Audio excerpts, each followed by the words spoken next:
Yes, I started in Michigan and discovered Colorado. We're probably, most of us are transplants.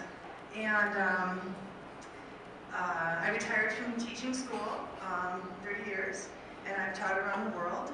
And I've always been an adventurer, and I like traveling, the road less traveled. So I travel, I do bike touring just with myself and another friend classically, or hiking, or public buses, or I also always try to learn the language of the country I go to. I mean, 50 to 100 words just so I can be part of it. So when I retired 10 years ago, I really had to spend a whole lot of time in Spanish-speaking countries. And I knew that for Spanish, there's so many countries. Is this too close? Am I shouting, or is this about a second? That I should do more than just my classic 50 to 100 words, that I should become a little bit more fluent. And I got divorced before I had children, so on my little quest, I wanted to learn the language, I wanted to learn about the community, and I wanted to do a volunteer project. And since I didn't have children, I didn't have that energy tapped, as you well know what that takes. And so that was my idea. So I took my first week of Spanish in Guatemala, and then I took the public bus, trembling and shaking, over to Mexico and began a 9-month adventure. And my plan was to travel all of Central America, which I did, and as much of South America as I could reach in 9 months. Of course, finished by skiing Portillo, Chile. And I was going to look for a volunteer project. So all while I was traveling, I would go to, well, first of all, gringos, or gringas, really stand out. So I would kind of casually interview them when I ran into them, or I would go to little agencies I heard about to see what they offered, and kept a little notebook. Okay. So here I am, halfway through my adventure. And I was about 2 hours down this canyon in Minga, and I was on a 6-day hike, and I was renting out my house in Boulder, and I found out I was actually making money being on the road. And a girlfriend flew in to join me. I had people join me in different parts of my adventure, and my girlfriend and I saw, now I'm feeling rich, so instead of taking a public bus, we decided to hire a guide. So she and I had a local guide, and the other guide who was driving the vehicle took our gear to our destination, and we're now hiking through the Andes. And our guide lost the way. We were on that side of the canyon, the west side, and we had to be on the east side. And so here it is, 3 o'clock in the afternoon. Oh, and that morning, I saw a bunch of people on the hillside. We're at 11,000 feet, or 12,000 feet actually, right there. And I just said casually to my guide, gee, I wonder what that group of people's doing up there. And he goes, well, let's find out. And before that, every time I wondered something like that, I was in a public bus and I never got an answer. So I'm like, wow, I get to know what those people are doing. So we hike up, and it was a bunch of middle school kids on a Sunday planting lava beams, a volunteer project, which he told me was called a Minga. Minga is a Quechua word that means barn raising. And that's how the Quechuas survive. They're aware of each other's needs, and they help each other out. So that was 7 a.m. It's now 3 o'clock. We're on the wrong side of the canyon, and our guide sees 2 bodies on the far side, and he indicates to them that we want to cross to their side. And immediately, they indicate where we could scramble down the hillside. We forded the river, and we got up to where these 2 bodies were, and they were 2 boys from that Minga. And this is them. And by then, I've been traveling long enough that I could have a bit of a conversation in Spanish, which was very exciting. And listening to, and plus the guide was translating, and listening to these boys talk about their passion for education and how they were hiking 2 hours each way to get a high school education. As a recently retired math teacher, jubilada is what it is in Spanish. It looks like the word jubilant, much better word than retired. It sounds like you're dead. Anyway,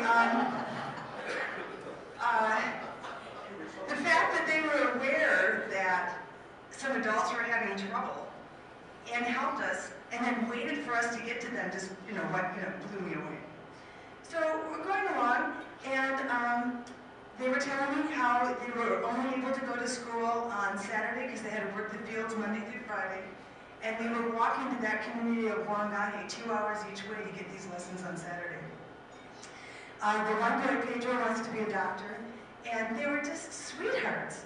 And at the end, my girlfriend and I each gave them a $5 tip. We found out later that families in that area make $20 a month. So they didn't do it for the money. They did it because that's how they survived. Okay, well, I get back, finish my adventure, and it never occurred to me that I made them no promise to return. It never occurred to me that I would be going back. And I get back to Boulder, and I look at my little notes of the different places where I could do volunteer work, and none of it matched my skills or really spoke to me. And I told my friends, the story will go faster in a minute. I just have to lay the groundwork. I told my friends that I was going to go back and help those boys. And they go, oh yeah, she's loco. Well, I have rental property in Boulder. Guess where the family was from that I rented my house to down the street? Yeah, Ecuador. I went, okay, I got it. Okay, you don't have to hit me over the head. So, so then, armed with that photo that you had just seen of myself with the boys, I took my 4th week of Spanish, and then went up to I knew where I slept the night after the boys helped me, so I went back to that hostel, hired a local person, and in a 3-hour hike, found the boys. And this is the photo that was taken. This is totally not posed, whatever. The president of the community walked in, and he said, would you like your photo? They don't have cameras. I have no idea whatever made him say that. But anyway, he took this photo. And those are my 2 boys. So, and so I went back to try to help them get a high school education. And the president of the community said, we could use a 1-room schoolhouse. So, meanwhile, I get a tour of the community. We're at 11,000 feet. They have dirt floor chosas with the grass roof. You can see all the creosote from their fires. It seems like indigenous around the world don't like to poke holes in the roofs. I don't know what the deal is. Oh, I do kind of know, but that's another longer story. They raise queen, guinea pigs, and rabbits for food, and they sleep in straw beds, and the rabbits and the guinea pigs sleep in that. And, okay.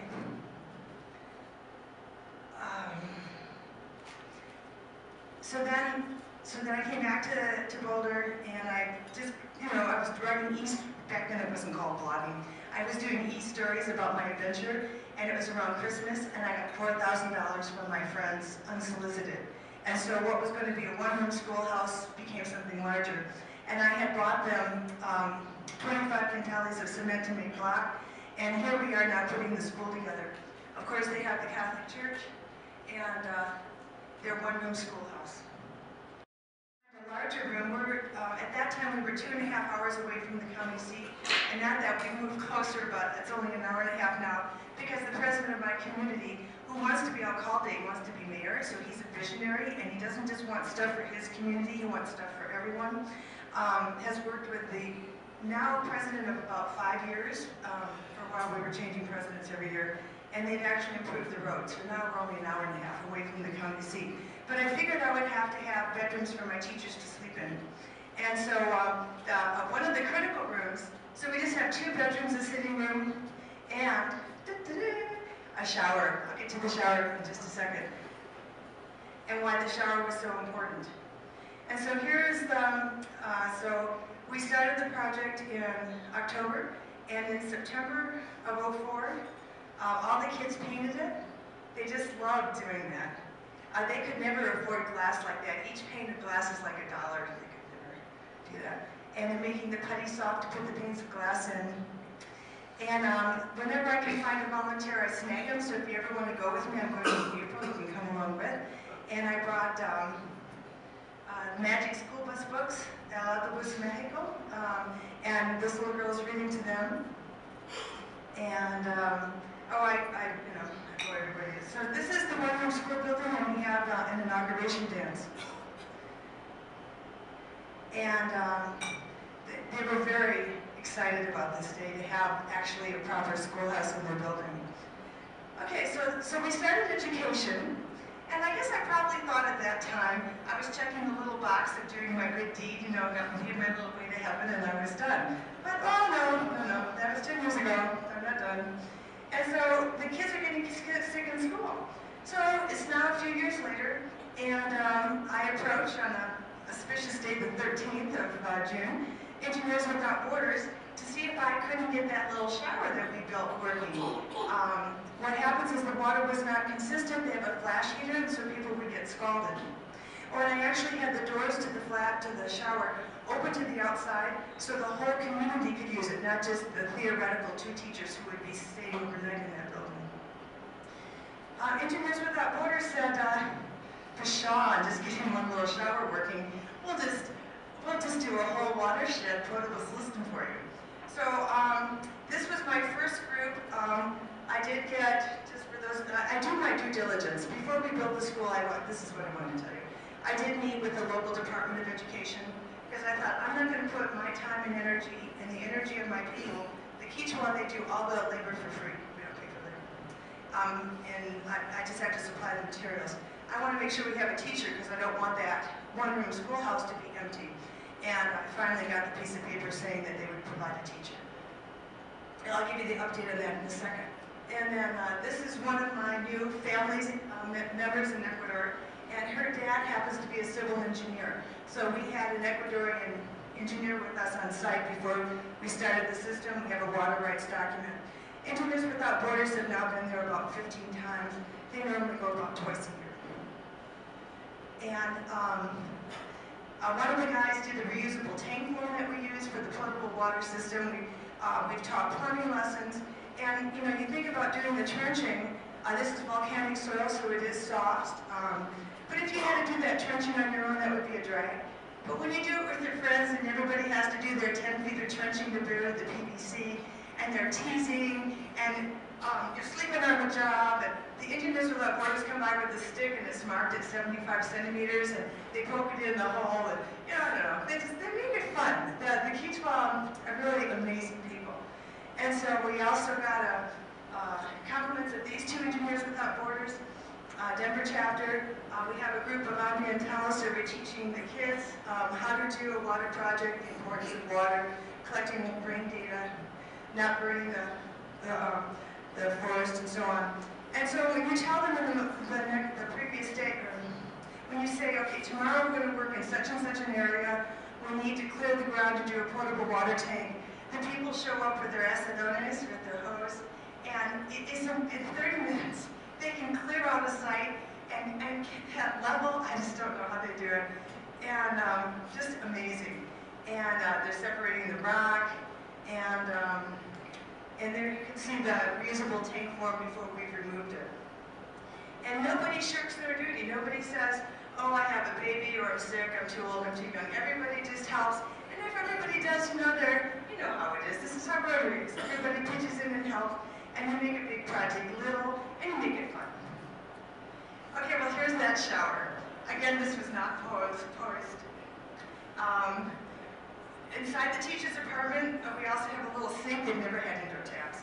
And I was washing some clothes out, and these little boys were splashing in the water. And I said, do you guys want to take a shower? And all of a sudden, I got 3 naked boys around me. So here's education. Here's where we're at. We quickly outgrew the 1-story building, so we built a 2nd story. In that 2nd story, in the very end, we have a computer lab. I kept bringing donated computers. Finally, the government of Ecuador has given us 6 computers that we have now. And for over a year now, we have internet, a little sporadic because electricity isn't always very regular. The second room over, we do have a library. And again, these pictures I didn't pose these.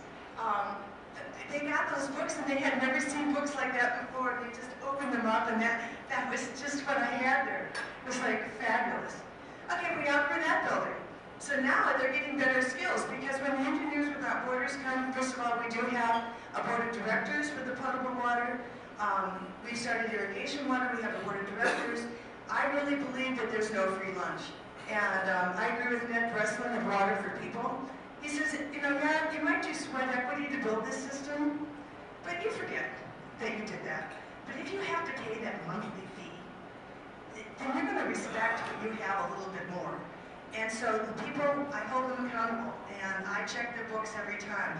And in fact, when I walk to the treasurer's house, they can see me coming from up the hill, and you see all these people going to the treasurer's house to get their dues paid, so that Carmelita is happy when she sees the treasurer's book. And so they're understanding that they have to have a reserve fund because I've only raised the money, along with your very gracious help, for the materials to do the system. They're responsible for maintaining it. Okay, so meanwhile, so we've trained them in plumbing. I also haven't told you, but we've trained them in electrical wiring. I got 2 volunteers who were out of work 2 years ago, and they went down and they taught electrical wiring to the kids in the clay hill for 3 days, and then those kids wired the building, this new building, under their supervision. And so now their skills are more marketable because what they do is they do leave the community and work in the county seat, or they go to the coast to earn money. So all these little skills that they get, you know, are helping them have a better pay.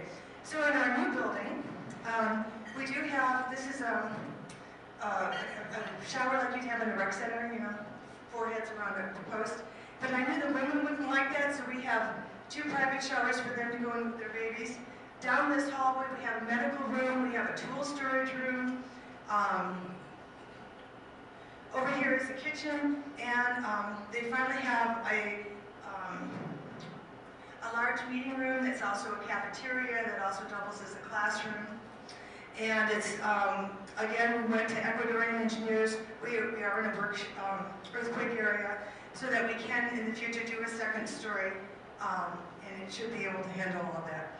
On the outside of this building, you know, it won't last for forever, so we have a mural on the outside. I had an artist come down with me, and it tells the story of how the people of Minga se robaron la corazón de la Panelita, how they stole my heart. And interacting, and right now this isn't complete, but this is a tribute to Engineers Without Borders, and around the corner we're prepared to do a special thing for Rotary. And I think I only have 20 minutes and I'm taking too long. So, am I okay?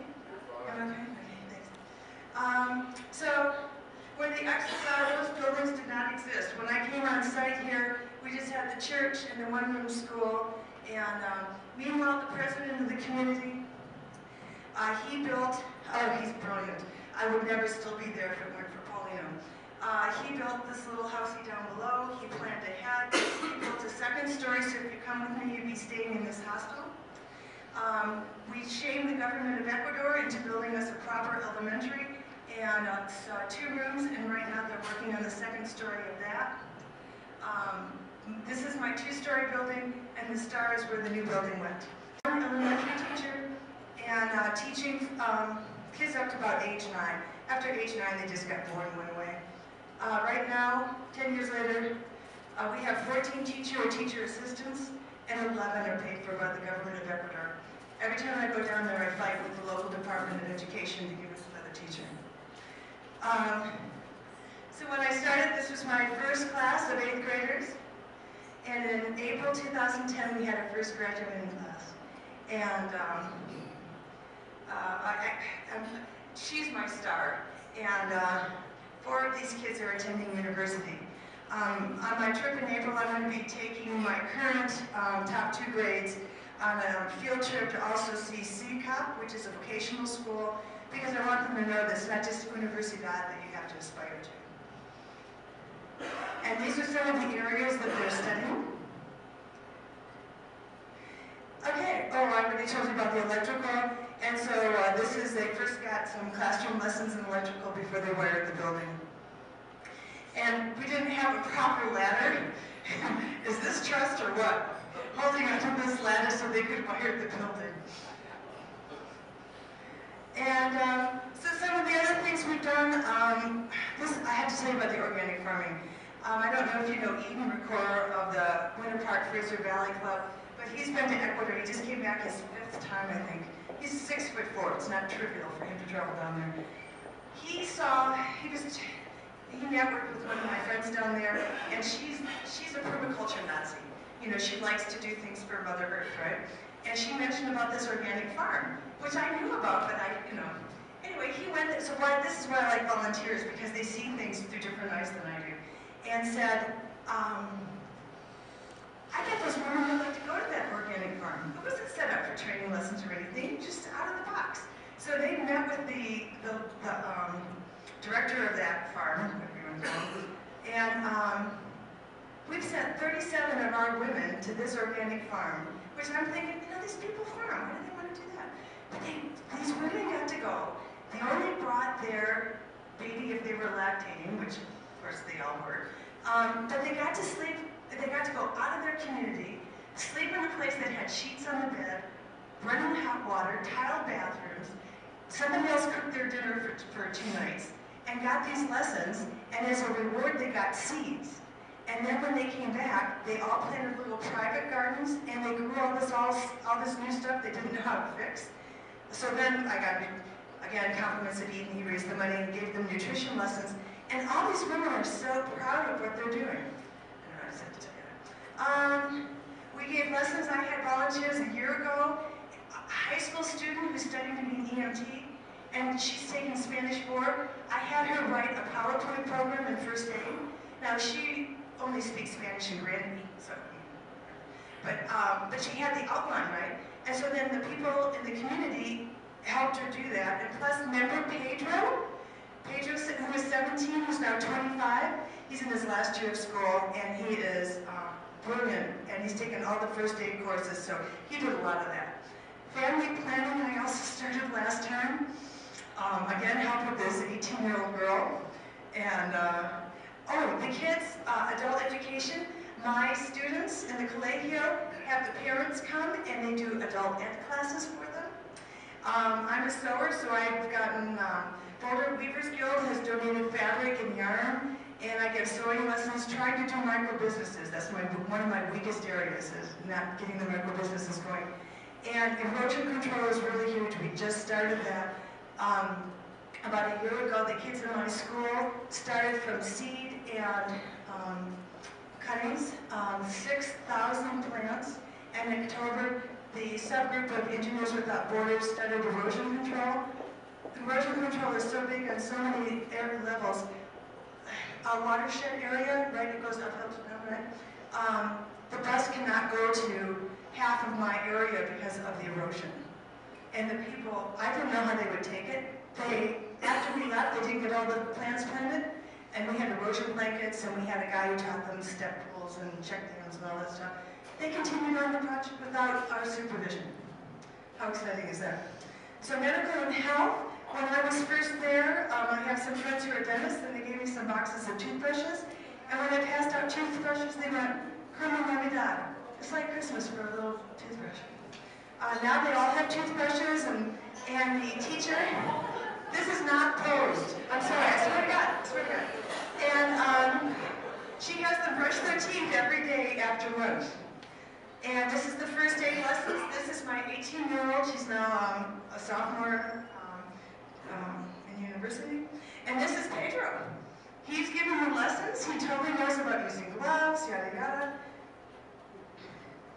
Okay, the gentleman back there that you can't see, Alejandro, I've known him for 6 years, and my life is just full of fabulous coincidences.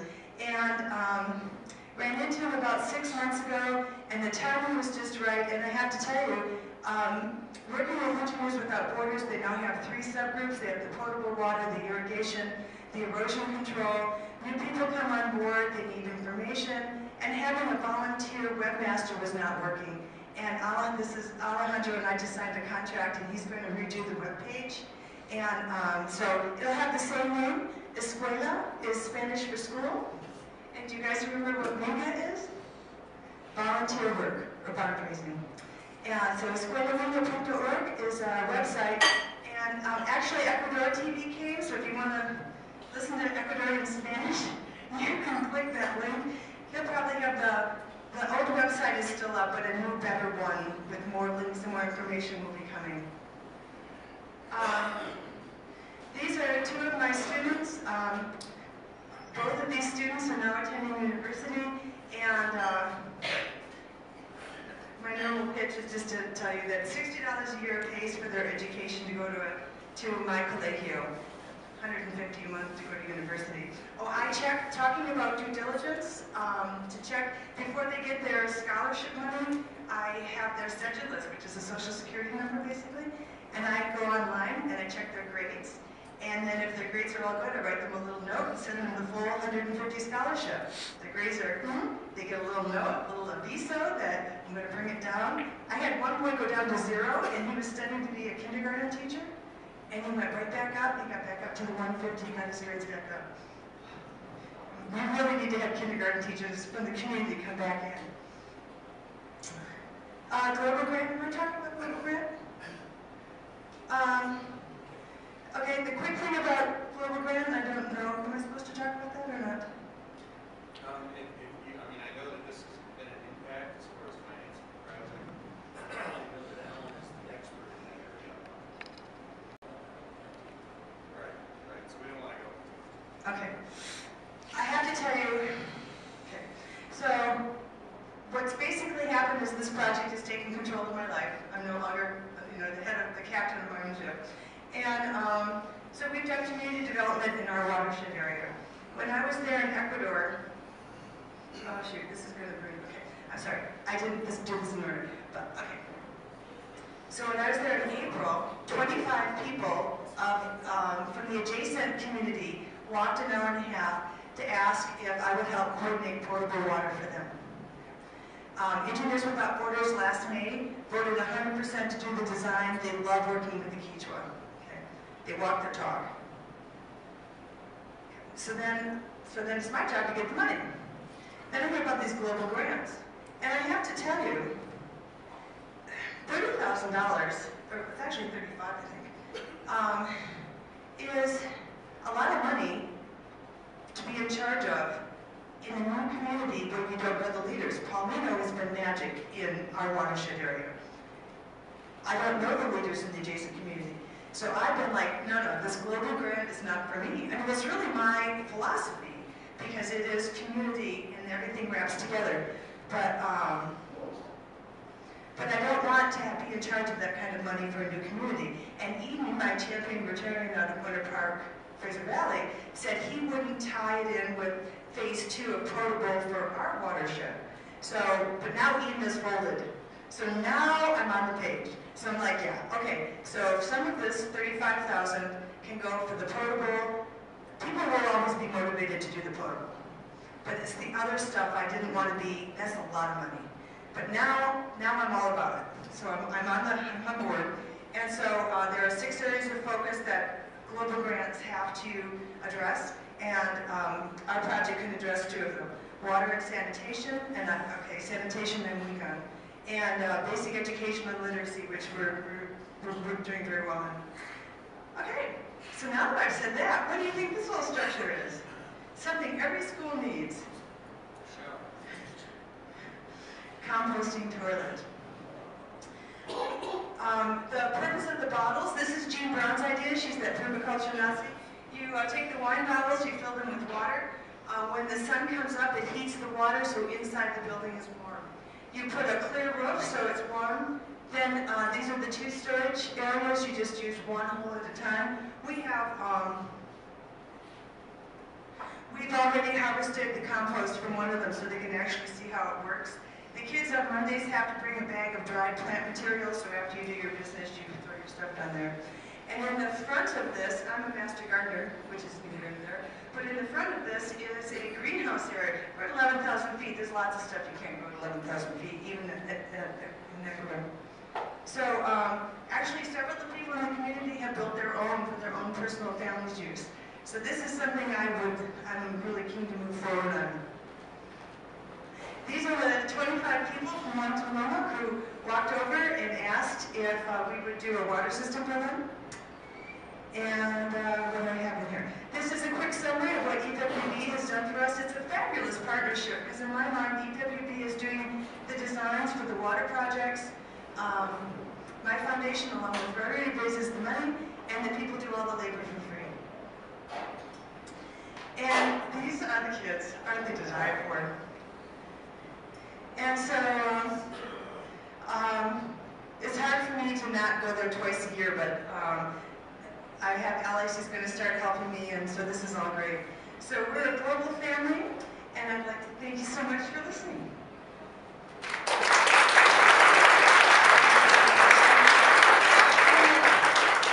have a few minutes for questions. Does anyone have questions for Pam? I have one. What kind of volunteers are you looking for? Any specialty areas in terms of skill sets? I normally build my trips around, well, I always have my own personal goals, but around the skills of my volunteers. So it just so happened, you know, a high school student, she had the skills in Spanish and first aid. Another one was a coordinator of a kindergarten program. Another one was her 10-year-old, 13-year-old daughter. And anybody who is interested, just having us be present, you know, foreigners to be present, even if you don't have, like, when you want to do, I want to do cook stoves on my next trip. Even if you have no expertise in a cook stove, just the fact that we've arrived on site, we'll have bought the concrete, the rebar, just because our presence is there, you make projects happen, you know. So you don't have to be an expert in anything or even speak Spanish, but you have to be flexible. How do we contact you? Oh.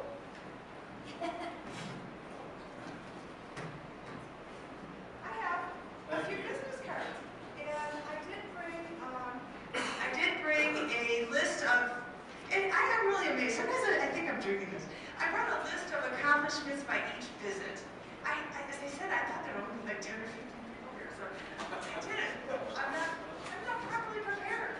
So I have a few of these. But I have, here, why don't I take these and we'll make sure that they're interested. Get them. Hey, isn't it great to hear someone like Pamelita be so passionate about a project? And it's sort of what excites me is to see what one person and one idea can actually do, accomplish, and become. It's amazing. You've done an amazing job. Thank you so much. Thank you.